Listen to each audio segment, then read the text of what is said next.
Once the server has been installed onto your virtual machine, what you will need to do is unmount the ISO file from the drive. Now, in order to do this,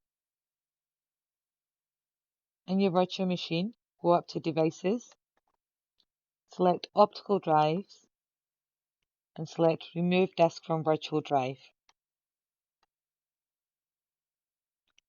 Once this has been done, restart your device.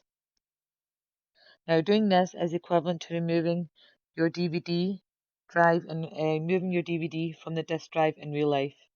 As it's a virtual machine, it's a lot more simpler. So if you select Start, Power button, and Restart. Also log it as a planned event.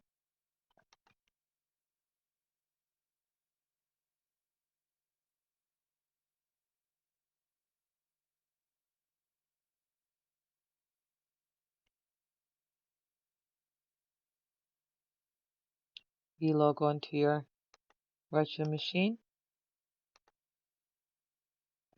enter your password,